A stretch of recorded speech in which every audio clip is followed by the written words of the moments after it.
right, we're going to get started. So, welcome everybody to the Ultimate Advisors Resource Podcast. I'm Jordan.Pence. Our company is Advisors Resource Company, and we help agents and advisors write more life insurance and annuities business. And today, we've got I think, an interesting topic. A lot of people talk about it, and we've got Jane from one of our, I guess you could call partners that we've worked with over the last year to really develop our branding, and we're going to talk a lot about branding and websites, and that's exactly what Jane's company Apis does. So welcome, Jane. Thanks for joining me. Great to be here, Jordan. Thanks. So I guess I'll start it off with branding. Like, when advisors hear that, I mean, a lot of advisors, their brand is their last name, wealth management, or their last name, insurance agency. But Yep. when they hear the word branding, what do you wish, or what do you think that they need to understand that they usually don't? Well, I think one of the things is that brand is really sort of bigger than just your logo and the color palette. It's really how you get positioned in someone's mind. Your branding is kind of like the pieces that make up all the different touch points that someone walks away with the feeling of who you are and your representation. So there's pieces, and we focus a lot on the logo and the colors as pieces of that, which That's we what I call, think of when I think of branding. I yeah. think of color scheme, logos.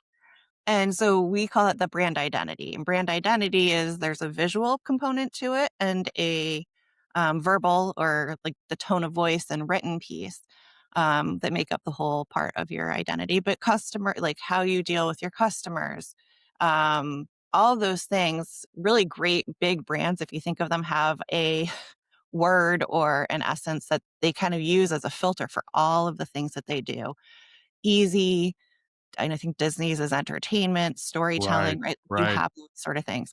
As an individual advisor, that's a lot to put on top of things, but it is sort of an interesting way to think about it in a little bit more broad scope than just your logo. So I think that's what I would want people to kind of Yeah. know about brand, is that it's a bigger component than just your logo. Um, Even though that's a very important piece of it, but Well, it's almost more about positioning is what it Mhm. sounds like. Like, how are you going to position, not your brand, because that's redundant, but position The business. your business, I guess you could Mhm. say. Yeah. Like, what do you do, or what makes, I mean, that's really what makes you you, or your Mhm. business unique. Yep. And I think that's what's a hard thing to do in this space, in financial, in the financial, I'll call broader financial area, including insurance. When you have industries that are regulated and there are only certain things you can say, and there's certain elements to pricing and products and things like that, there are their limitations. Well, If and you that's a don't, really good point. Like, we yeah. can't necessarily differentiate on product Mhm. because everybody's got somewhat of the same products, Right. Like, this I watched a commercial last night, and it was like a PNC agency, and the commercial was like, "We'll help you save money." And it's like, wow, that's not exactly that unique of an offer, I guess. Um, Well, and it's hard to have those unique offers, but then how you package it kind of becomes it's the wrapper, right, around the what that is. process, or Yeah. Or your story, how you got into the yeah. business. Why do you bring, if an advisor has come from another area of focus and switched, or, really services a specific, unique clientele, those become things that you can really lean in on and showcase as you incorporate some brand. People use their location. They want to service the community. They want to be known as the advisor from Nashville, or what have you. So you can use all those different kind of angles to sort of help you provide that uniqueness to yourself. And I Yeah. say uniqueness in a broad sense, right? Because there's probably going to be hundreds of advisors in Oh, Nashville. yeah. Yeah. But that's where also start to layer those things. It's your location, it's your personality. Are you really data focused? Are you more about the relation? I mean, someone's going to have all of those things, but it's a spectrum, right? Like, what do you want to highlight? Um, Yeah, or even what type of client you're going after, like mhm, who do you want to be and who do you want to work with? I mean, I think all of that really matters. And that kind of goes back to the branding, or I think maybe you could even call it positioning. mhm. But yeah, it's just positioning who you want to be, I suppose. And those are tough questions. I mean, I think a lot of times, especially depending where people are in their business maturity, when you're starting out, you want anybody because you need the accounts, right? You need the Yeah, client. that's a really good point. But as you start to mature a little bit more, it's where it's important to start to think about, okay, if I had my choice, who would my ideal client be? And then you can also back into a little bit of your brand, how you want to, portray that based on who that is. If it's high net worth or ultra high net worth, you need high polish in a very specific sort of direction than if you're looking kind of versus an everyman or every woman type of direction. So, You know um, what's really interesting about that? If I think about the successful advisors that we work with, one of the most successful that we work with, mhm, um, in his brand, he actually says the client that he's going after and mhm, the specific industry, and it's I don't want to say his full business name, so it's like the type of person that he's going after, financial services, like mhm, it's actually his brand, and yeah. it's I mean you're talking to that specific person, right? And they know it's for them, and people who come by and say, "Oh, that's not me," it gives you an early filter, before on leads and things as well, so you don't spend time talking to people that, Or it's not a good fit unqualified for. maybe or whatever. Yeah. So in financial services, why do you think branding matters so much? And in financial services business, it really does seem like trust is really everything. Like if the people don't believe you or trust you, they're probably not Mhm. going to do bit or a prospect is probably not going to do business with you, right? Yeah, I mean, trust is important. I think when you look to be there's there's a sameness in the industry to a point with, like, if you look at across I used to work at Citizens Bank, so I've got some, like Okay, yeah. I've worked for done, advertising work for some other financial Banking institutions. even seems harder to differentiate as compared to like investment or financial advisors or Yeah. insurance agents even. But even within all of that, like a lot of the things that, going into the idea of trust, like sometimes you want to be different and you're like, hey, this is a flashy thing that'll catch someone's attention. But if it erodes trust or doesn't convey trust, um, you know, that's why you see a lot of logos within those industries using blues and greens because those color palettes tend to be ones that align to a more trustful sort of direction. And there's a reason. Ironically, ours is green. Well, and it's also the color of money and, right, all of this, but Yeah. you do see that a lot, and so I mean, you can look at it across a lot of different companies and industries, and you'll see that they sort of have, like, an area where they kind of fall. So there's a balance between having the, trustworthiness of the industry and some of those design, systems that have kind of have worked for a long time where people see that and they feel like, "Okay, that's a bank, they're doing a certain thing, or they're a financial institution or an advisor." It feels advisory, if you will. Right, right, right. Yeah. But then it's how do you push that in a way that makes it unique and different and fresh and modern as needed, um, It's a tough and question, that I think at least. it is, but you wanna maintain that trust, and I think with the brand perspective for trust, consistency is a big thing. So, across all the different touch points that you're putting out there, your email signature, your website, um, if you do social media, the letter headers or any of the documentation that's out there with your name on it. Is it consistent? Is it at a high quality? Is it legible? All of those things help on a psychological level to promote that trust factor. Right out off the front base when someone sees something, they're not necessarily going to be like, okay, well, that's trustworthy. They will have an immediate reaction. I believe there's data that says you make an impression within the first, like, it's milliseconds. It's even not seconds to Right, right. seconds of, Oh, I like, believe seeing that. something. Um, you know, photos, picture recognition, we're programmed to sort of see faces and make immediate, decisions about trustworthy or not. So it is very fast in terms of how quickly you have a chance to make that impression, or you have to then shift that perception, the longer someone's looking at something. And, we see bounce rates for websites and things within, 10 seconds or less. If Wow. people see it, it doesn't load quickly, it doesn't look trustworthy, it doesn't look like it's where they belong, they will bounce out of that really quickly. So it is Wow. important that that first impression, um, has the right level of trustworthiness and, validity to it, Right. when someone lands somewhere from the. So, bounce rates, like, Mhm. first off, for the non-technical people Oh, out yes. there, maybe you can tell us what that means. So a birth rate is basically just the rate of, like, the percentage of when someone goes to a website and then leaves. So it is usually a duration of 3 seconds. It varies depending on, like, those numbers are a little bit different, 3 seconds, 10 seconds. But if people don't stay, so you'll have it in your data for your website, how long people stay on each page. And so it's really that rate of, how sticky is your site? Is it sticky at all?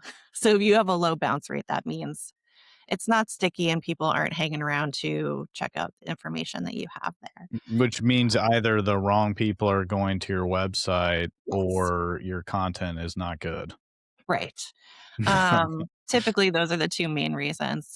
There are some technical reasons too, but those would be the big ones. And I think. Yeah, I guess if it loads slow or Mhm. something like that, that could be Or a you have technical a problem. spam, some sort of tracker that picks something up that's seen as suspicious and things like that. That But makes sense. but generally, those are the main reasons. And, I think within the financial industry too, part of building that trust is not going straight for the sale.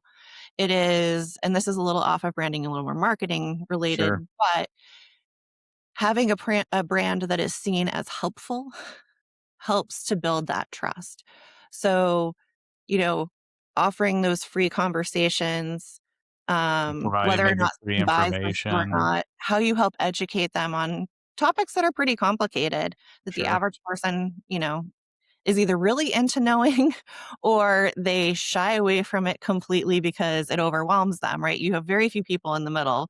Um, Yeah, that's true. and so, being able to connect with them with something that's helpful for them, that breaks a barrier down for you and also, helps to build that trust too. So there are different things that you can kind of look at that help build trust that you would want to put on your website, testimonials, case studies, all of those things are, elements that help to support your brand and showing who you are and how you do things, um, to kind of validate that too.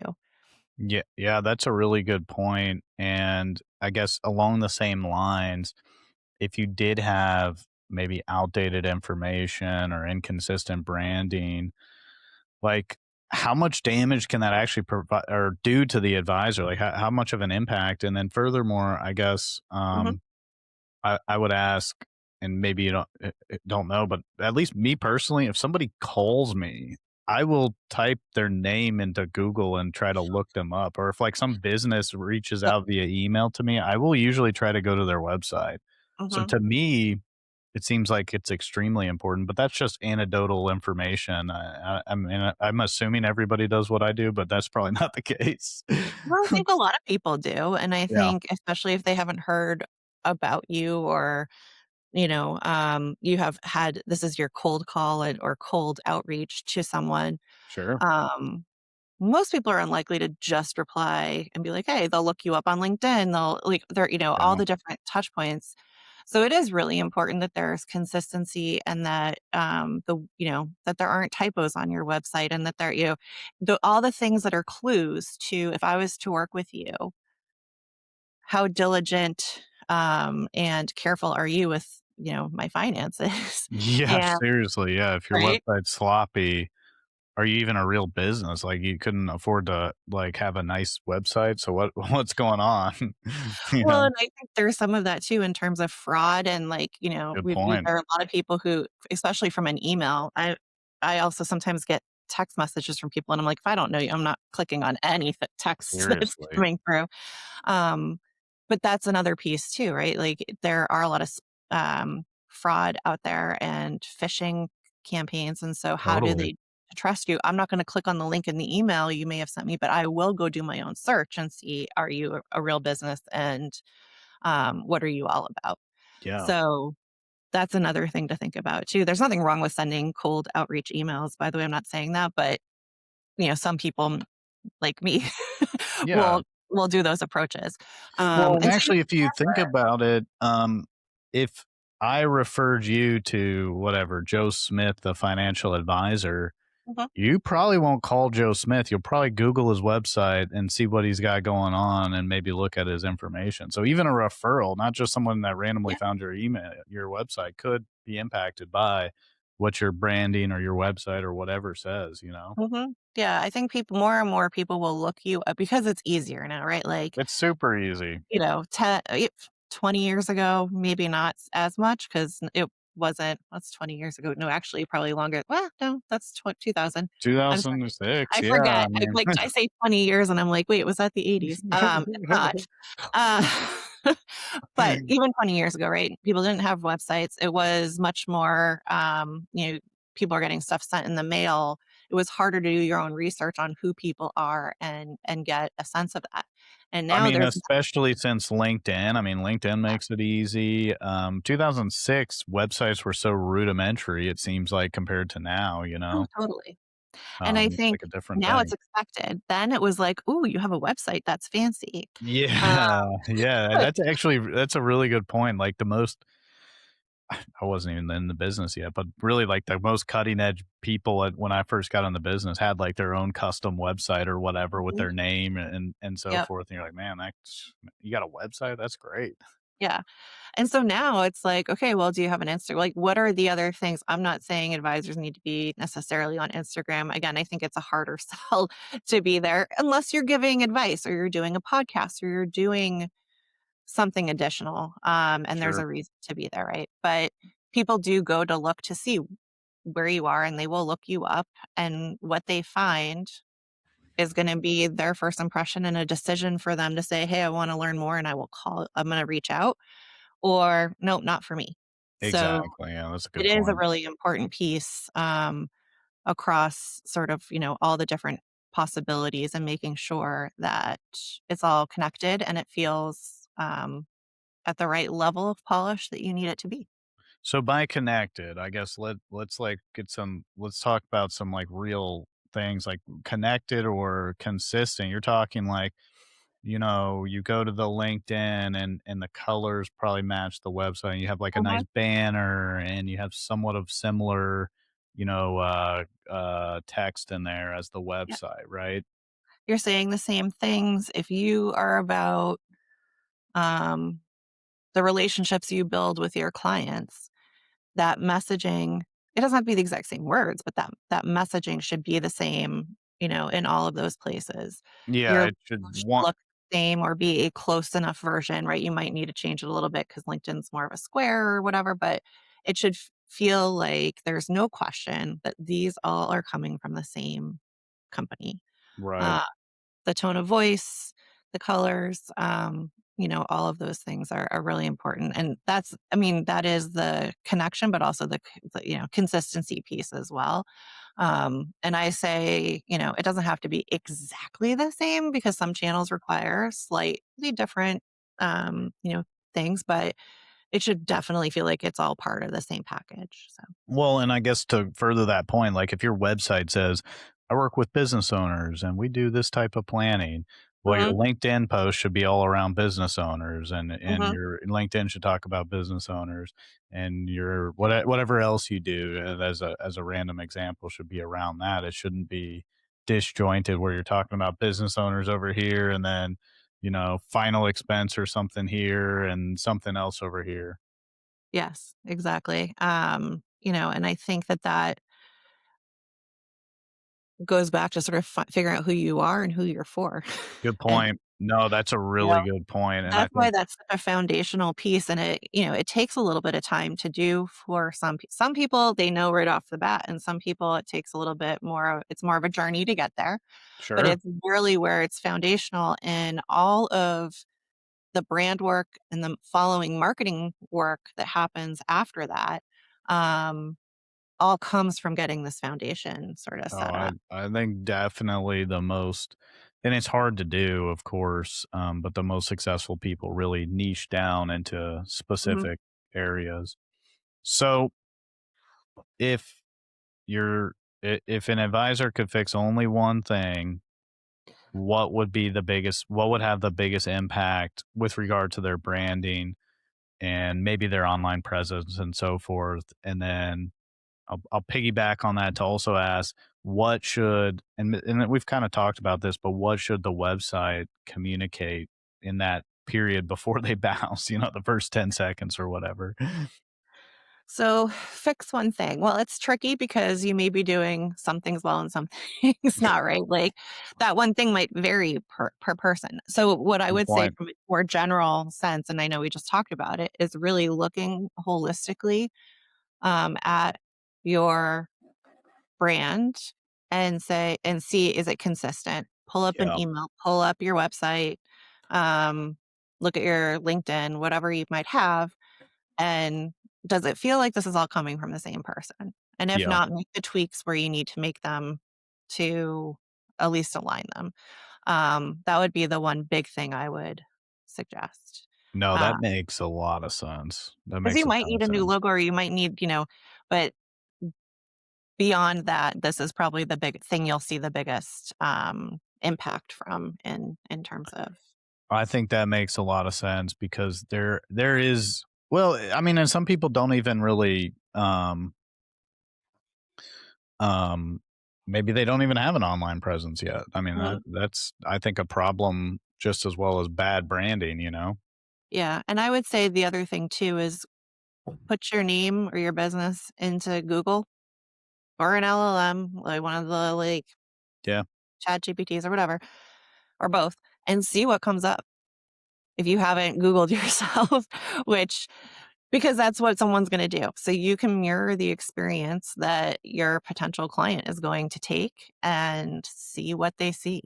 man, that is a really good idea. Google your company name, Google your name, Yep.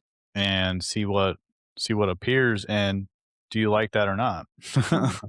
And like if you have a public Facebook account and someone puts your name in, maybe you want to make that private depending on what Good you're showing there. point. Or some of those things. If you're an advisor that has a business name, but their business name includes your name, those things will show up too. So it's kind of taking a bigger, like a broad look at that, and making sure that, you can make your profile on Facebook private. So people you're Might connected to will still be able to, see all your things, or whatever it may be. But that is something too, just to make sure that, because as an advisor, even if you have a business, this is sort of where personal brand blends with your company brand. especially a smaller, like, Yeah, which is a lot of who we work with is, like, right. maybe 1 or 2 advisors in one office, and that's Mhm. kinda what they do?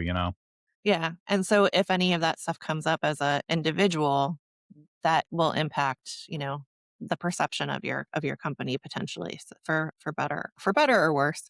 I'm not judging. I I don't mean, I know. guess it depends on what's on your Facebook. I mean, some people, who knows? But, Yeah, no, it's all good, but it is something just to consider. You wanna make sure, what you're seeing is, out there you're comfortable with, yeah, and get then rid make of all those those pictures mistakes. from college. Yeah.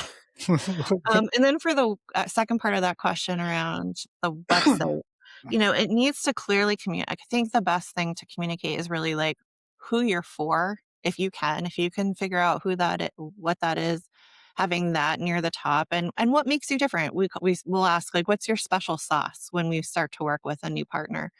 And whatever you think that might be, those are the two things I think that are really important for someone they're going to be the critical things to help someone make a choice as to whether or not to work with you. Yeah, are you Um, the right person? Are you the people that I normally help? And yep. here's how I do it.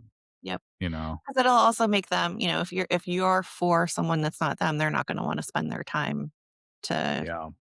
investigate you further.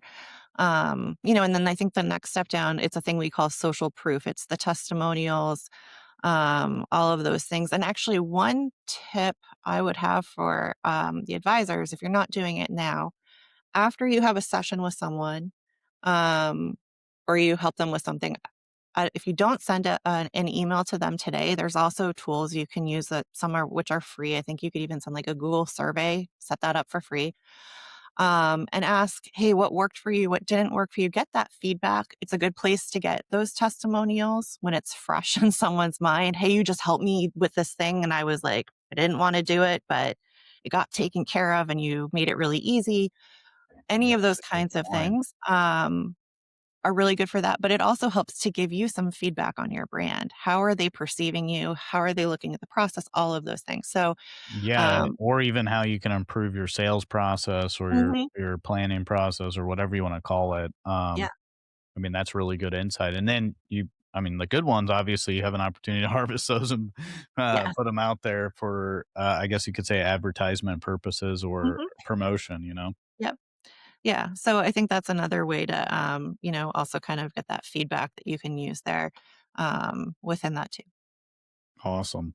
So, I guess that this really great info, Jane. I really do Yeah, appreciate it. It's sure. fantastic. I mean, I think a lot of people get a little bit overwhelmed with some of this stuff. Mhm. Um, maybe well, after you ask this question, after I ask this question, maybe tell us a little bit about APIS and how you guys can help an advisor Yeah, fix their fix their branding problem. sure. And by the way, we do have a download that we'll put in here.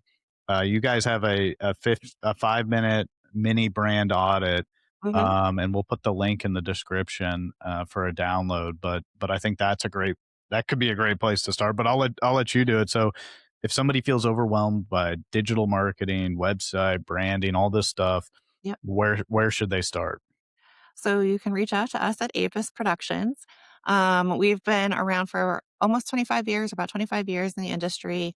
Started really with technology in our DNA. We started with a single sign-on solution that was developed, and we have hundreds of folks who use that technology with us, which evolved into, hey, let us help you build your website. And then that evolved also then into offering marketing and brand services as well. So, we work with both life insurance and the financial service industry. And, we will do a discovery. If you reach out, we'll do a discovery call, talk to you about what's going on, what problems, opportunities there might be, to learn a little bit more. And then we put a proposal together and a recommendation, which you can review. We can negotiate it. And, we do lots and lots of website projects. And, we have clients where we do marketing consulting, we do project work, and we have some folks that are on retainer with us where we support them on an ongoing basis. So That's fantastic. we're able to scale to the size and the needs of our clients. And we, again, using technology in the base, we have automation, we help with a lot of those tools too, knowing that folks are often, well, either a sole proprietorship or a small handful of people. Yeah. um, you know, we understand that. We understand the industry, but we also understand what it's like to be a smaller shop or a smaller agency and needing the help, but needing to scope, like, how can how can you right size it for the needs Oh too? yeah. Oh yeah. I mean, Um, you can spend a lot of time on this type of stuff and it can be a yeah, major distraction from the main thing that an advisor or small business needs to focus on, which is, getting more clients, servicing their existing clients and so forth. mhm. So I think that Yeah, can definitely add a lot of value. yeah, and I think too, we try to think about it, how marketing connects to the sale, right? Like, Yep. that is the most important part, and so, it's also we'll also help with sales materials, things like that, as needed, which can be then put on the website and added as a download. So, it kind of lives, It it's all sort of an ties in. ecosystem in a way, right? But the mini audit that you mentioned, Yeah, I Jordan, got it right here. Yeah. So it's about 5 minutes. It depends on how long you take on each section. But there's 4 sections in there, and we talked about a lot of these things already today in terms of visual consistency, messaging alignment, customer experience, and then brand voice consistency. And it just gives you some things to kind of take a look at. We talked about a couple of them already Yeah. today too. But it outlines some of those things to help give you that foundation of where to start. No, I think that's fantastic advice. And like I said, anybody listening, I would encourage you to download that, do the audit. And if you have any questions, you can reach out to myself and we can get you connected, or Jane, we can get you guys connected to APIS. And you can check out our website. I think our website looks great. You It guys did a does. great It job does. on that. I'm So if you glad you like, guys are happy with it. yeah, yeah. So, anyways, thanks again, Jane. I appreciate all the information. And yeah, thanks everybody.